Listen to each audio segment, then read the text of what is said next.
Hi, my name is Christopher Fields. I'm an NLP coach. Hi, my name's Ayó. I'm a trainer of NLP and transformation specialist. Today we are going to discuss, is cheating forgivable in romantic relationships? So I know you feel very passionate about this, so I guess I will let you take the floor.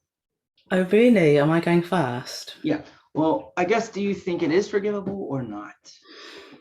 Okay, so I can only speak from my perspective. I don't make a judgment about whether other people should forgive because everybody's got their own situations, circumstances that they will be basing their own opinion on, and they're in relationship. They have to live in the choices that they make, they have to live with the consequence of those choices. So for me, it's a definite no.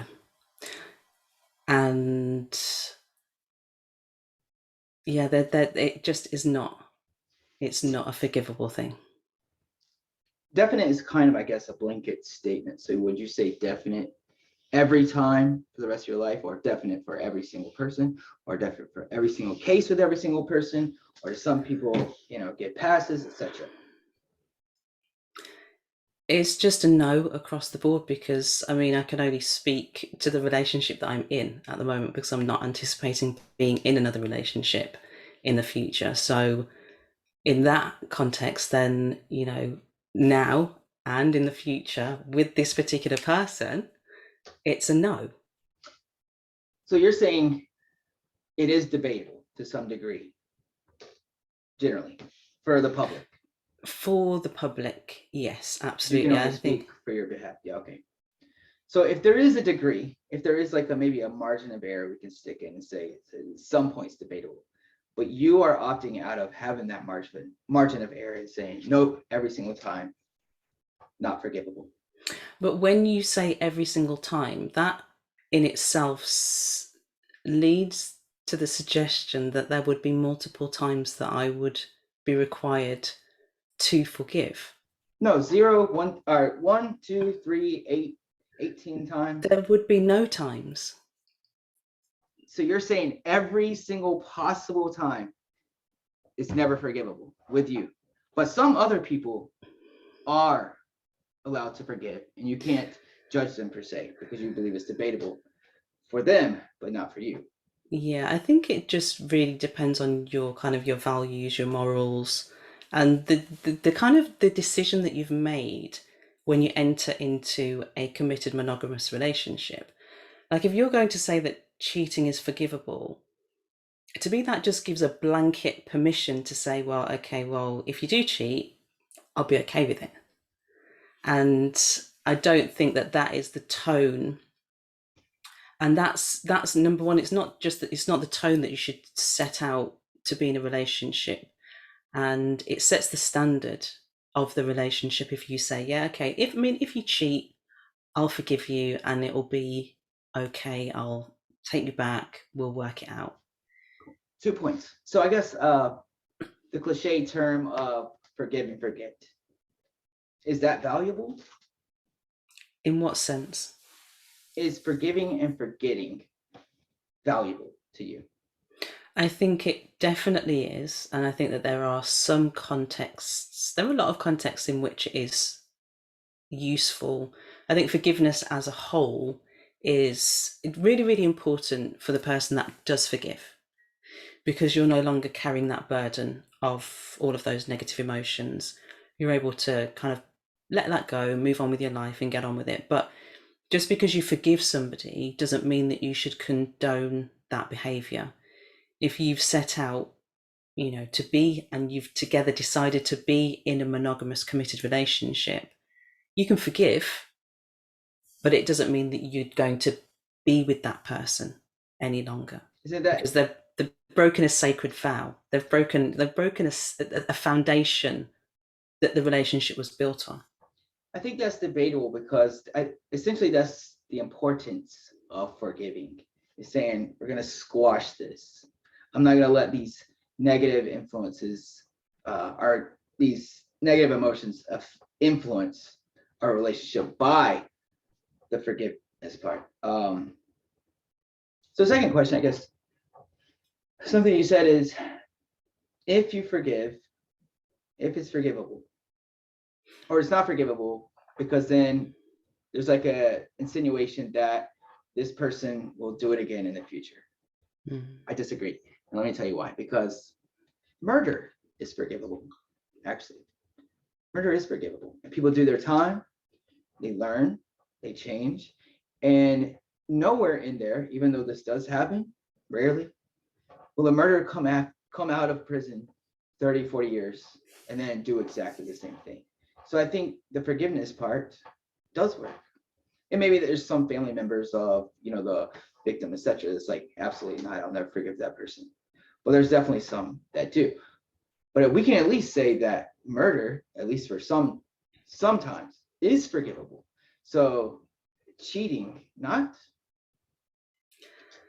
I think it would take a lot for somebody to forgive somebody that had murdered their family member. And I don't think that you can equate the two. I don't think that. Why not? Murder and cheating. I think that. Why not? I understand what you're saying. I understand what you're saying. Like, if you can forgive somebody for murder, then why can't you forgive somebody for cheating?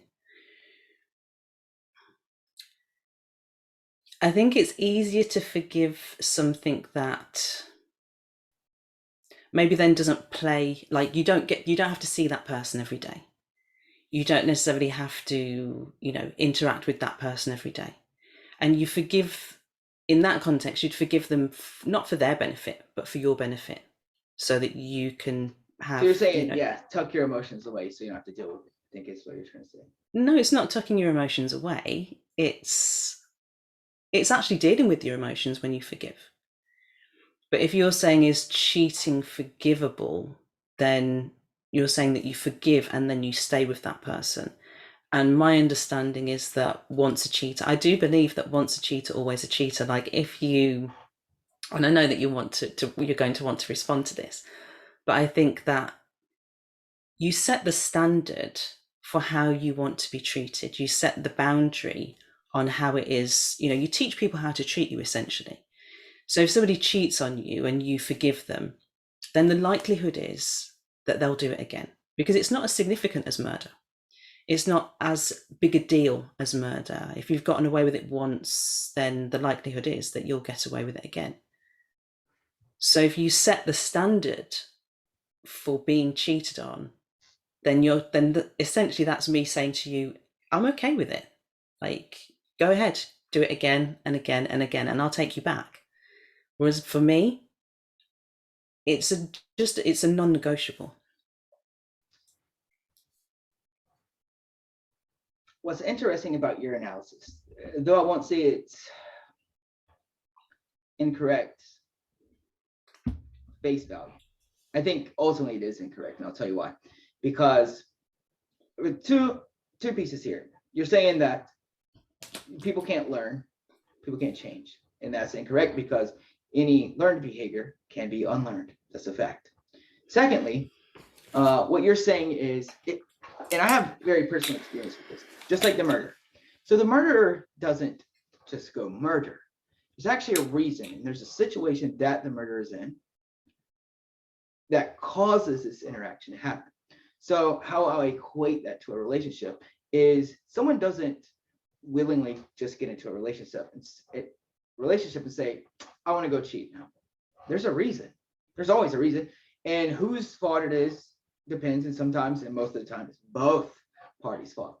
But a lot of these cheating episodes, people fail to look in the mirror. And in my early 20s, I did that multiple times. I failed to look in the mirror and say, why did this person cheat on me?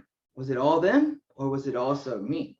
And I found over a few years, it took a few years to understand that it was actually me that pushed them away the whole time. But it's easy to sit back and say, you're a cheater, I can't believe you did that. And maybe they don't even know why, right then in time. But emotionally, subconsciously, you're pushing them out of your life. And jealousy is a big contender when it comes to stuff like that. But it's not always, this is why I believe cheating is forgivable, because it's not always 100% the cheater's fault. it's a push and pull game, just like two parties are responsible for getting into a relationship. It's usually two parties that are responsible for getting out. Now, I know a lot of people would disagree with that, but the majority of those people have not looked in the mirror and said, what did I do to make this go south? And that's a hard question to ask yourself, because you have to dig deep and be like, gosh, maybe I could have done that better. Not always. That's not always the case. And what I'm not saying right now is when you get cheated on, it's your fault. I'm not saying that. I'm saying, do you play part into this? And maybe try to look at this situation again. Once a cheater, always a cheater. What you're talking about is that scenario, is that current reality. Yes, the cheater will continue to cheat in that current reality because this doesn't work out for them. But if you were to change, if they were to change, this is a different reality. Maybe that cheater is no longer cheating in this capacity. Now they're happy. Now you're happy. Does that make sense? Yes, absolutely. I do find it so interesting, though, that despite you having been on the receiving end of being cheated on, and obviously that would have had an impact on you, that you still think that it's forgivable. I understand what you're saying, but I do find it really interesting that that is the case. Yeah, I mean, it sucks. Like I don't know any other pain to compare to it, because it really just, because like when you're emotionally down and distraught and screwed over, you can't function in any other capacity. Work, reading, being a parent, it's like everything pauses, and you're just like, you're always trying to figure out why, what if, where's this person now? And it's just these constant, nonstop thoughts go through your brain. I'm probably even a bit crazier than most, but the soul searching, which is not instantaneous, it takes time and work. The soul searching of getting down to the bottom, the first thing, at least in my situation, and I know a lot of men, we try to come up with scenarios as to why this person did a thing. And I can tell you, again, my investigative career, my NLP career, most people are wrong with the stories they cook up in their head. In dealing with romantic relationships, they're wrong almost 80-90% of the time, because when your brain is working at that capacity, there's so many like falsehoods going through, and you're like, oh, that makes sense. It's just a conspiracy theory continuously in your head about your current relationship. And it's dangerous. It doesn't help. This is why I believe third parties that intervene on relationship building, etc., is very important, because you take the unbiased element to fix both pieces. So my chair's squeaking so bad. I don't know if you can hear that, but I'm trying to fix this. Anyhow, yeah, so you gain a lot by, quote, being screwed over. You gain a lot because you have so much time to sit and think and wonder what went wrong, why it went wrong, what did I do wrong, what did they do wrong, what didn't mesh well, how did the mathematical formula not work out for this relationship to work. And you discover some about them, which is irrelevant, but you discover more about yourself. It's the most therapeutic thing you can do. And I know this conversation is probably not driven toward this direction, but I will say this is the number one issue with people that get out of a relationship like that or are cheated on, etc. And then instead of staying put and working through the hurt and trying to figure it all out, they jump to the next person, and then it's a cycle continues. Because that hurting part is so valuable to that person. Regardless of what you do in the future, it's so valuable for your own self, and your kids if you have children. So, yeah. But don't you think that like what you've just explained and what you've described, that time for reflection, that can kind of, I could be wrong, but isn't that only when the relationship's over? Do you really think that unless you get somebody else, like you've spoken about, like a third party involved, either a coach or, relationship therapist or whatever, to kind of help to mediate that movement forward. That time for reflection, that soul searching, and you kind of looking inward and seeing where you went wrong, what part you played, when there's space for it. When you're in the relationship, if you don't get external support to help navigate that, is that really possible? Because as you've said, there's just all these thoughts going on about where they are, what they're doing, are they still cheating? Like there's I'm not kind sure of if I still understand that your question. So you're saying like the afterthought part after a relationship, instead of doing that after a relationship, doing it in the relationship yeah through i'm the forgiveness asking part?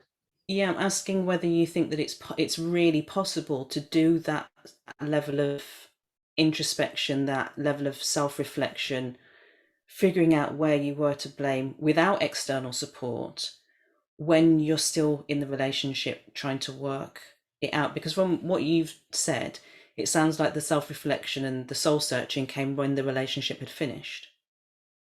Would that be Yeah. accurate? So yes and no. Generally, what you're asking, no, I don't think it's possible, and I'll tell you why in a second. With a third party, I do think it's possible if both people in the relationship take it seriously. Without a third party, no, because there's these little things, and anybody listening to this knows exactly what I'm talking about. But when you break up, cheat, etc., whatever, and you decide, we're gonna try to work it out again, there's these tiny things called band-aids, like, oh, let's just go watch a movie. Oh, let's go get something to eat, or come over and watch Netflix, or hey, let's go to this park. And these tiny little band-aids prolong that deep conversation. They just slap on the band-aid. You don't actually get down into the hurting part. You just forget about it and forget. And an issue that was a few weeks ago is now 3 weeks ago. It's now 4 weeks ago. And before you know it, there's another huge argument. And you're trying to pull back from those resources to say, well, you remember this time? It's not healthy. It's not healthy to pull from the past, ever. So, yeah, I think, so I guess my answer is yes and no. Generally no, though. So that would suggest then that not only is it not necessarily forgivable without, okay, is it even possible to truly forgive without support then? Because if what you're saying is like there's always Yes. these kind of triggers, there's always, it's like negative anchors, isn't it? What we're talking about is there's these negative anchors that have been created that will always kind of pull you back to thinking about what's happened, because they're never really dealt with. So when you have like a minor argument, it's like this thing from the past pops up, and it's like, well, now I'm going to lay into you because of what you did to me. And that cheating issue isn't actually been forgiven. It's just been kind of swept under the carpet. So I don't even think, and I don't even think that kind of taking it in, adding to that piece is that I don't think that you'd ever see the person in the same light again. Okay, let me pause you there because my memory Okay. does not hold much information Okay. in my head. I think there's a middle ground. I think that if you say without a third party, which I believe would work, and without actually destroying the relationship, which I believe you would get to that stage and that would work. I believe you said, you know what, let's take 30 days and have an actual break. And you do you, and I'll do me. And if we end up back here in the same spot 30 days ago, or 30 days from now, then we'll give it another shot. And I want you to tell me what you learned, and I'll tell you what I learned. I think that's a opportunity. I think that's a middle ground, per se. You hear about people taking breaks a lot. Are they ever usually successful? No, because I think people do things wrong. But I think that would work. Now, the last thing you said, the thing about looking at someone negatively forever, I think it's, let me back up.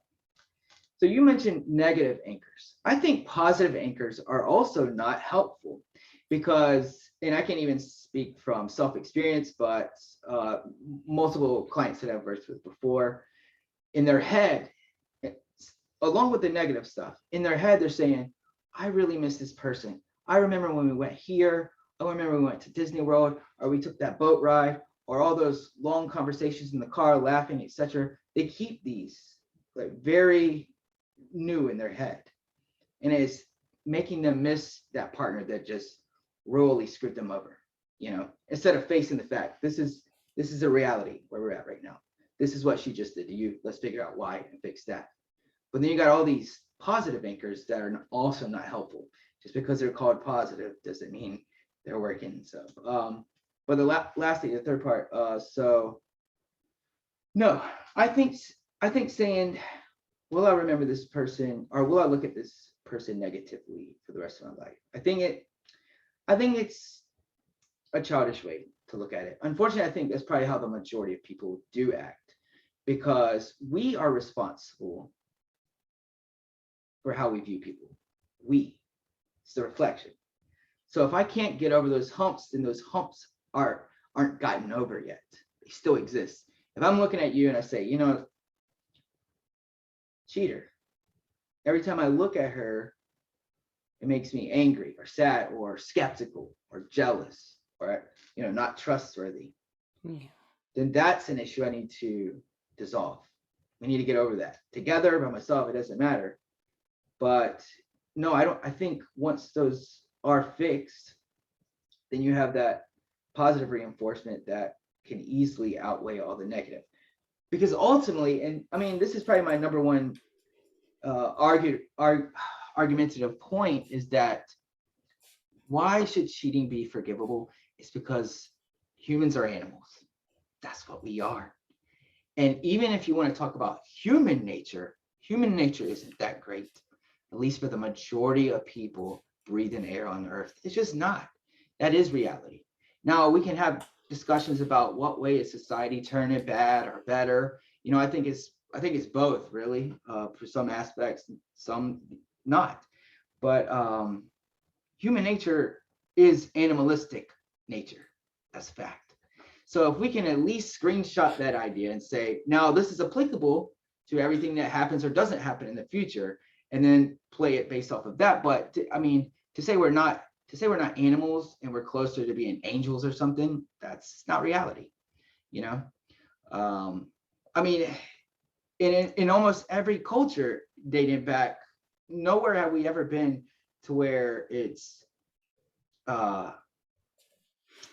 relationships that are set up like this legally, online, or social media relationships, etc. We've never been here, because I don't think that's how humans were designed. I'm not saying it's a bad thing, so I don't want you to believe that. I think it's a great thing, but it takes a lot more work than being the basic animal human, which takes no work. You just go and do. But yeah, so yeah. Mm-hmm. Okay. So, okay, two things. One, do you have any suggestions, either from like a professional perspective or from a personal perspective, as to how you would diffuse, eliminate those negative connections that have been created when somebody cheats? We're talking about, okay, so if you're constantly having these flashes, these memories, these triggers coming up, then you're not going to be able to truly forgive and move on and kind of reconnect as a partnership. So how do, either from a personal perspective or professional perspective, how do people diffuse those negative anchors? How do they get over those humps so that they're not constantly playing a role in the relationship and causing, negative emotions and stuff to come up? For starters, I'm not 100% sure why I've been holding this to my mouth like a mic. It is not a microphone. This is actually the other earpiece. So I'm doing something weird with my brain there. But so this is a good question. There's a lot of different NLP methods that are used specifically for this, but I don't probably want to get into them specifically because the general listeners are not going to have any idea what I'm talking about. But I will say one of the most powerful things you can do for any situation, not just cheating, is reframing. It's an easy concept, but not so much easy if you don't take it seriously. So you can take the worst of worst situations. Let's say death. Death is a good one, probably easily comparable. And of course, it creates a negative reaction when we think about it, because the truth is we don't ever think about it. We don't want to think about it. We push it in the back. So when it does creep up from time to time, it's got so much power. But if we can take that idea and put it right here in front of our face and then reframe it to where when we think about it, it doesn't hurt our feelings anymore, then that's where we, take the power back again. And this can be done with anything, bad relationships, any other type of grief, trauma, etc. It can be, you simply put it in front of your face and say, I'm going to look at this from the angle that I want to look at it. I've always been looking at this one angle that really hurts my feelings when I think about it. But if I start to shift and maybe look at it this and then keep this thing in the back of your mind. This is a beautiful quote. I know it's very cliche, but the universe is weird. Everything happens for a reason, blah, blah, blah. We've heard it a million times, but it's so accurate because so many times in my life, I've had tragic things happen, friends pass away, etc. And in the moment and for a while after, it's like, this is a bad thing. I don't want to think about it. This hurts. This hurts when I think about it. But then later on down the road, you see how this thing turned into this, turned into that, turned into this, and the zigzag formula. And by the time it reaches me at the end and I finally understand what happened, I'm like, that was an amazing thing. That's crazy. The universe is an insane place. And just because we are upset, sad, screwed over, like wanting to, just end it all, if we say, let's just think about it, let's reframe it, let's push the brakes for a second. And I know for a fact that over here, it's going to be a lot better of a thing because that's how the universe works. So I guess that's my best advice. Is really, you're in control of how you see things. And the more you push things down to the bottom, the more power they have all the time. So yeah, I think that's my answer. But it would be fair to say that using like NLP techniques, I mean, reframing is a fantastic one that you've just kind of mentioned. But you're saying that using NLP techniques and other coaching methods, there'll definitely be ways of helping somebody to move past those negative reactions that they keep reliving.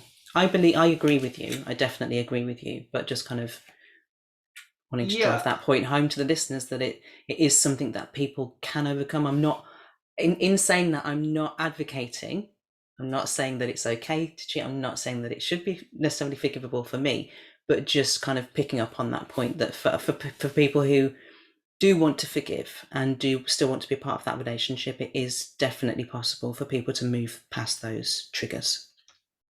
Yeah, for sure. And I know I'm preaching to the choir when I say this, but so, people are typically, and correct me if I'm wrong, because I think you're more of an expert in this realm than I, but people are broken down into pretty much 3 different rep systems. That's visual, auditory, and kinesthetic, which is feeling, touch, right? That would be accurate.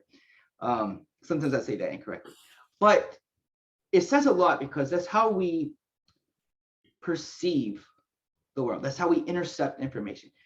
In the last 2 years, just the last 2 years, I've heard that people don't actually, there's a lot of people out there that can't say words inside their head, in their thoughts. That blew my mind. There are people that can't relive memories inside their mind. I met one last week. That blows my mind. And people are separated basically in these 3 different categories. They can overlap, of course. But had you never heard that before, you would expect people to intercept and dish out information the same way you do. But that's not reality.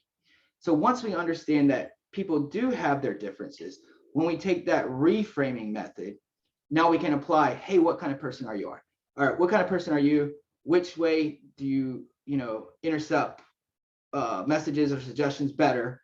And then use those methods to make this work. Would you agree with that? Yeah. So the cool NLP tricks, they actually work because society's really good with trying to put everybody in the same bubble, but that's just not factual whatsoever.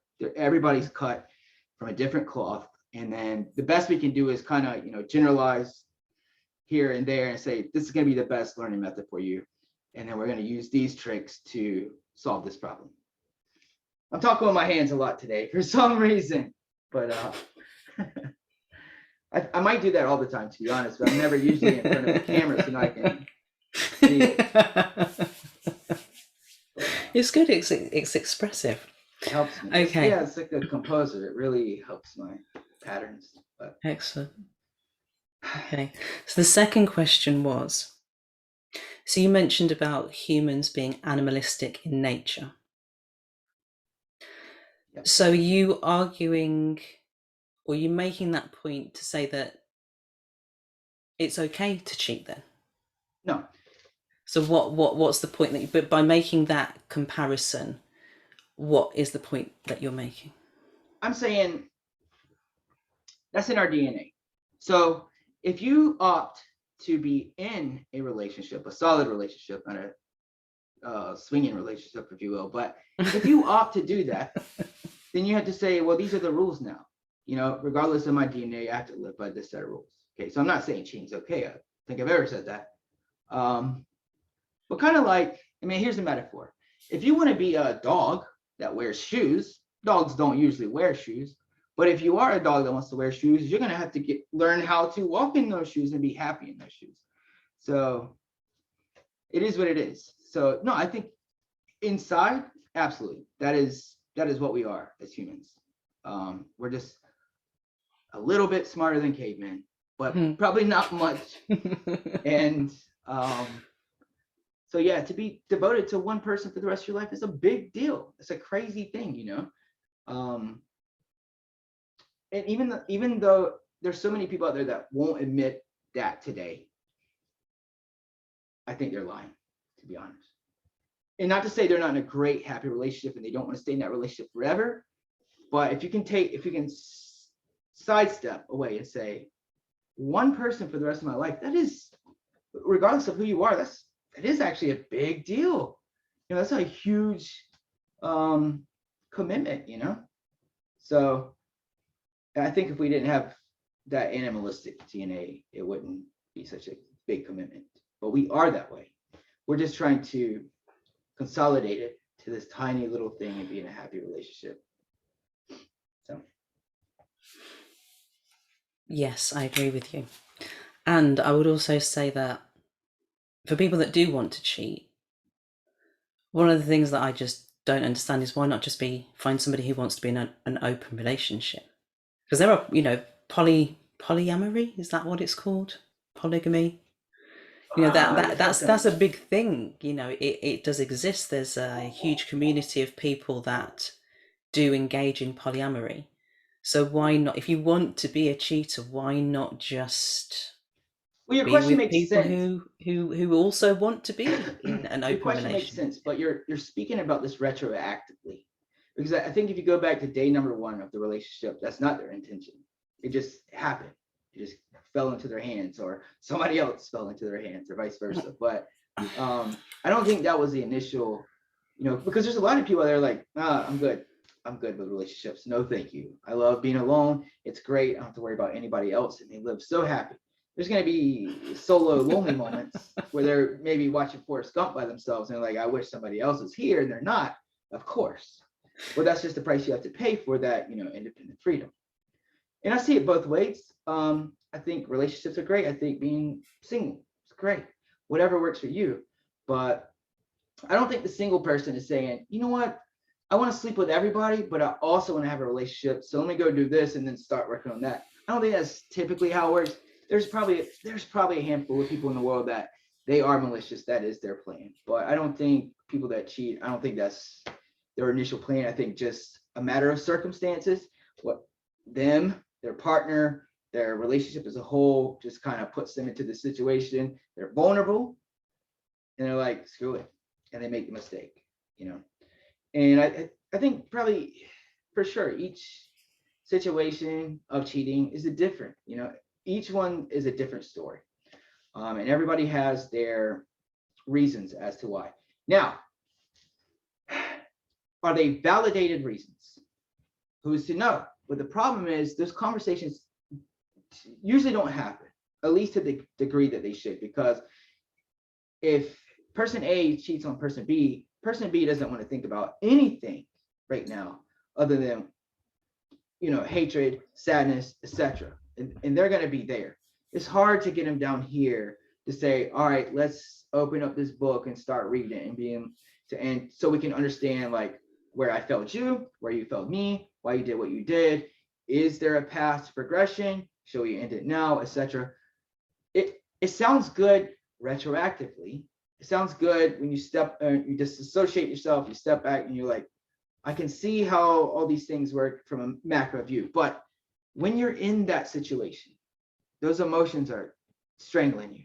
You don't think about, let's sit down and have coffee and go over a nice long talk. You got to be a super responsible person to do that, and there's just not many people out there like that. I can't say I'm one of those people, at least until I'm put into that situation, and then I can grade what my emotions are at the time, what the situation is, and if I can have, a basic conversation. It's a very hard thing to do. This is why, divorce rates are overwhelming. I think I did read that they're on a decline for like the last 10 to 15 years, which is, I think it's only on a decline because less people are getting married. Everybody's just cheating around. But I don't know. I haven't looked that much deeper into it, but yeah, it's a hurtful thing. It's one of the most hurtful things you can experience is trusting someone else with your heart, to not sound cliche, in the security of your heart, and them just throwing it in the trash can. It's a hard thing to swallow. So okay, 2 more questions. So you mentioned about how hard it is to go through that yourself, but you've just said that you don't know whether you would be able to, in that situation, stop and have that conversation. And I may have misheard you, so correct me if I'm wrong. You said that people don't generally stop and have the conversation with their partner, I'm assuming you're talking about, and kind of go into the reasons perhaps why the relationship isn't working, or that you're having these thoughts about whatever it is that you're thinking about doing. And you said that you don't even know whether you would be able to do that, even though you've been on the receiving end. Yeah. Am I correct in understanding that? Yeah, 2 reasons. I haven't had to deal with that situation for many years, thankfully. So I don't know what Chris today, I don't know what decisions Chris today makes. But also, and I'll reiterate that every situation is different, every scenario is different. So whether I've been cheated on once or twice in the past, the next one, hopefully that'll never happen, but the next one won't be the same as the other 2. They're each one's always different. So yeah, I think I don't know. It's one of those you don't know until you know kind of ordeals. I can tell you like all the methods and experience, etc., that I would use at this age to apply to that situation. But when your emotions snag you, they snag you, and it's really hard to fight those over for sure. And I think I can generally say that about anybody in the world. But the question that I'm asking, I'm not sure whether you answered it, is before actually making a decision to cheat, you wouldn't speak to your partner about what was happening in the relationship. Did I misunderstand what you're saying? Are you sure you asked me that question? Yeah. So if I'm the cheater, yes, talk to the part. Yeah, I think that usually happens generally. Now, whether or not before the cheating happens. Yes. But whether or not that person is good at communicating that issue and the other person is good at receiving the communication of that issue, completely different ballgame. But I think that usually it is, because it's self-validation anyways. Mm-hmm. If you see someone showing you interest, and I've seen this far too many times with my own eyes and ears, but you can take not even a really bad relationship, and then you see an interested party start taking interest, and then you'll notice that this party can start to come up with petty reasons. oh, well, we've never been able to communicate good, or he always likes to sleep on the couch, or like petty things that take a 5-minute conversation to fix. And then they'll use that to validate why they cheat. But freeze frame that. The sleeping on the couch and the communication part, etc. Those things were probably, maybe not directly, but indirectly mentioned to the other partner at some point in time. Because that person that's about to cheat needs that validation that, well, I tried to speak to them. I've heard that a million times. Well, I tried. And it's like, well, communication is a two-way street. If they didn't hear what you said, you didn't say it good enough, and I've been guilty of that for sure. Absolutely. I think everybody has it at one point in time, but yeah, to answer your question, yes, I believe in their head, they feel like they have tried to speak about this before they went and cheated. It more than likely probably wasn't the greatest way to communicate, but they definitely left some crumbs, Mm-hmm. Mm. But direct communication about it would probably be the most effective. Yeah. Well, I mean, I don't think a lot of people know how to thoroughly communicate, and then you have a lot of people that are maybe stuck in relationships they probably shouldn't be in because the personality clashes, values clash. Maybe they had a baby and felt like they were just forced to be together, So I just think there's a lot of different elements at work when it comes down to communication. Do I believe can you learn it? Can two random strangers learn how to effectively communicate with each other? Absolutely, for sure. Mm-hmm. Okay. And the second thing that I was going to ask, you mentioned when somebody else falls into your hands. Right, okay, so I'm picking up on this because there's a point that I wanted to make, which was one of the reasons why I don't think that cheating is forgivable is because nobody falls into your hands, right? There's a conscious decision that has to take place in order for that interaction between two people to occur. Yes, I understand that there's animalistic chemistry between two people that can happen, and in the moment it feels like it's unstoppable.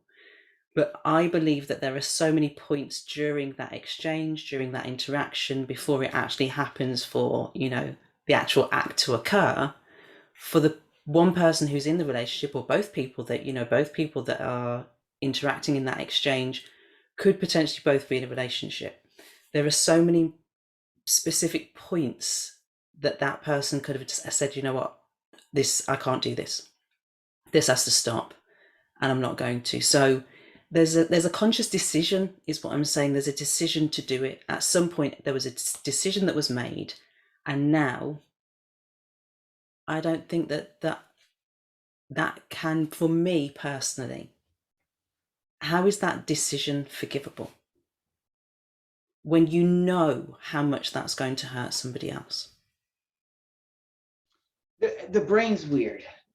And basically, the best way to sum it up is the scenario I just gave, is that you'll start to subconsciously and consciously come up with these reasons. When you see that interested party, you start to come up with these reasons as to, maybe that person isn't for me. Maybe they have screwed me over. Maybe I've just been taking it for too long. Maybe this is life's door. Life is pointing me in this direction now. There's all these petty excuses your brain will come up constantly. And I think where people fail is that they don't put each one of those reasons or excuses per se under a microscope. Because if they did, they would find that most of them are just lust. It really comes down to that. And we can, when there's an issue of cheating, we can at least admit there's an issue here. So we already know that. That person definitely knows that for what they're about to do. And I just don't believe, for two reasons, I don't believe it's that much of a conscious decision. It clearly is, but I feel like it almost rubs off more than anything. It's not just like, oh, I'm gonna cheat today and it's gonna be with that person. It just kind of slowly happens. That friction happens. Secondly, what was that second part? Gosh, I don't remember. That's how quick I forget things. But you can't. Okay, so even if it's slowly, like, okay, so the friction happens, it's still a decision. There's still a decision that's made to cheat, which you know is going to hurt someone. Yes, that's what I was gonna say. I think when you get to that point, your amount of care for the other person hurting per se is not that much, you know? And that could be an equal thing, you know? Who's to say the other person doesn't feel exactly the same way? But the other person's gonna be pissed off that you cheated on them, rightfully so. But clearly there's been some growing apart there. Clearly, in some aspects. I don't think one person is always just blind, left in the dark. Those happen. Those happen. But it's because there's not a good line of communication there. And if you did decide to be in a relationship with this person that can just, you've done everything right, they've done everything wrong. Oh my gosh, I said this exactly. They've done everything wrong, and they're just that kind of person, like, screw how she feels, I'm gonna go cheat. Who do you think decided to be in a relationship with that person? It was you. So where does the responsibility fall? Clearly you didn't do your due diligence good enough. Clearly the communication failed in many aspects. But some people are incredibly good at deceiving people. But what's the motive? But what is the motive? They are. But what is the motive? What do you mean? People don't go out and find long-term relationships to just cheat the whole time. No, but they find long-term relationships to have a solid foundation for their life, and they've got their wifey, they've got their kids. I don't think that's a reasonable excuse. I think that's a retroactive excuse. I think we can sit back and say, but they had everything solid. How solid was it? It wasn't solid for them to keep the cheater around. I don't know. I don't know. I think it's Monday night quarterback talk. Are you familiar with that? Okay, that's obviously a US thing. Yeah. Okay. So that's kind of like a Sunday. To be honest, I might get this wrong because I don't watch football, but it's like a Sunday night football game, and then on Monday morning quarterback. Yeah. Then you're watching the game play by play, and you can, oh, I can't believe they messed that up. Oh, this is what I would have done. This is what I would have done. And it's like you can't say that after the fact, but because I bet you couldn't have said it beforehand. And I think that's the way it's looked at, is that, oh, this person had everything, and then they still went out and cheated. And it's like, well, you don't know that. I mean, you don't know what's going on in that person's head. Yeah, from the outside looking in, it looks horrible, you know? And I'm not sitting here to defend cheaters whatsoever. I'm just saying there's two sides to every story. Every story has two sides. And fortunately, in my career path, I've seen two sides all the time. And each one of my clients, I'm not one of those people like, let me pat you on the back, everything is going to be okay. No, I want to know what the facts are. I want to know what I'm dealing with. I want to know what you did wrong, so we can adjust that as well. I'm very firm and fair. I want to reiterate the fair part. I'm very fair. But firmness has to come with it, because I have to know what I'm looking at. I have to know what you're saying the other person did, and then I got to verify that, because everybody has a he said, she said story. Everybody does. We're humans.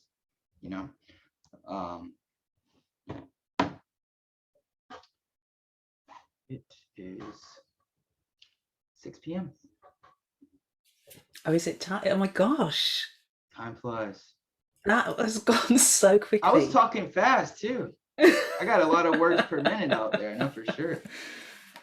I kind of think that we've covered most of the things that we wanted to say. There's the other bit of the conversation that we were going to have. We can save that for another time. Well, yeah, flirting in the workplace, or flirting in general with other people. Is it appropriate? Is it not? Clearly, we're going to disagree on it. We're going to make it good. But yeah, you know, actually, I don't want to put that into this podcast because then I'm really gonna start to look like the bad guy. We're gonna start painting with a brush, so we should separate that. Too late, buddy. So, anyways, Okay. So I guess that wraps up the podcast for today. yep, It's been a great conversation. good. I felt like you interviewed me the whole time, honestly. So we're gonna have to flip around next time. We're gonna have to flip the scripts next time. That's what I'm gonna do. But yeah, it was good. So, anyways, I guess we'll drop whatever links we need to into the bottom of this and do it again next Thursday or Friday. Are we going to do an outro? Thanks for listening. Whatever. I mean, it's out of your mouth. I mean, you might say bye at this point, but I think that'll fly. Okay. Here's your outro. All right. Before we get off here, so this is my first time recording. Mm-hmm. Do I stop the recording or leave the call? So if you click the button at the bottom that says stop, if you click the record button, it should come up with some options.